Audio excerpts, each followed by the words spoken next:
This is the photograph of me by Margaret Atwood. Let's first discuss about Margaret Atwood. Margaret Atwood जो है ना, she is a Canadian poet and novelist, and she earned a fame with his novel named The Handmaid's Tale, जो कि एक dystopian novel है. And further इसके writing themes के हवाले से बात करें तो she wrote on a variety of themes including gender and identity पे ये लिखती हैं, religion पे, myths पे and power of language पे. इसके अलावा ये politics के ऊपर भी काफ़ी लिखती हैं. और इनकी आज जो पोएम हम डिस्कस करने जा रहे हैं that is most about a woman woman place in a society. तो इसके अंदर जो है ना वो एक्सटेंडेड मेटाफर का यूज़ करती हैं. एक्सटेंडेड मेटाफर मीन अ फार फेच्ड मेटाफर, जिसमें जो है ना वो एक ड्रॉनिंग वुमन को दिखाती हैं कि मतलब ड्रॉनिंग वुमन के थ्रू वो ये बताती हैं कि how women have historically been overlooked in society, कि हिस्ट्री को लिखते हुए किस तरह से वुमेन को ओवरलुक किया जाता है. Now let's move to the poem.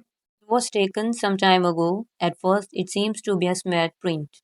अब स्मैट क्या होता है? That is stained, something not clear, blurred. Blurred lines and grey flecks. अब फ्लैक्स क्या होता है? जो पिक्चर के ऊपर डार्क और ब्राइट पैटर्न होता है एक तरह से, उसको कहते हैं ब्लेंडेड विद द पेपर. तो यहाँ पे वो पिक्चर को रिप्रेजेंट करते हुए कह रही हैं कि ये तस्वीर थोड़ा टाइम पहले ली गई है और अब ये पिक्चर जो है ना वो काफ़ी ब्लर हो चुकी है और उसके जो फ्लैक्स हैं वो भी पेपर के साथ मर्ज हो चुके हैं, मिक्स हो चुके हैं. Then as you scan it, you can see something in the left-hand corner, a thing that is like a branch, part of a tree, bombs or spruce, emerging, and to the right, halfway up, what ought to be a gentle slope, a small frame house. In the background, there is a lake, and beyond that, some low hills. अब इन दो stanzas के अंदर जो है ना वो पूरी एक रिप्रेजेंटेशन दे रही हैं, पिक्चर की डिपिक्शन दे रही हैं कि वहाँ पर लेफ्ट हैंड कॉर्नर पे ट्रीज हैं and then there is a small house जिसको सपोर्ट किया हुआ है एक वुड फ्रेम ने. उसके बाद जो है ना बैकग्राउंड में एक लेक है एंड देन हिल्स हैं. तो इसके अंदर वो पूरा एक सीन क्रिएट कर रही हैं. अब नेक्स्ट स्टेंजास जो है ना वो पैरेंथेसिस ब्रैकेट्स के अंदर बताती हैं. नाउ पैरेंथेटिकल स्टेटमेंट क्या होती है कि जो that give some additional lines और एडिशनल वर्ड्स और additional meanings to the thing that is given above. तो जो अबव उसने सारी सीनरी क्रिएट की है उसके अंदर एडिशनल मीनिंग क्रिएट करने के लिए वो इस तरह के जो है ना पैरेंथेसिस स्टेटमेंट का यूज़ करती हैं. The photograph was taken the day after I drowned. I am in the lake in the centre of the picture just under the surface. वो बता रही हैं कि ये पिक्चर तब ली गई after I drowned, the day after I drowned, मेरे डूब जाने के एक दिन बाद. मैं जो है ना वो कह रही है इस लेक के अंदर हूँ, इस पिक्चर के सेंट्रल फिगर हूँ. यहाँ पे आपने पॉइंट आउट करना है कि इसकी इस पिक्चर की आई am the central figure. It is difficult to say where precisely or to say how large or how small I am. The effect of water on light is a distortion. अब देखें ऊपर वाली lines में वो कह रही हैं I am the central figure of that picture but again it is difficult to say where I M.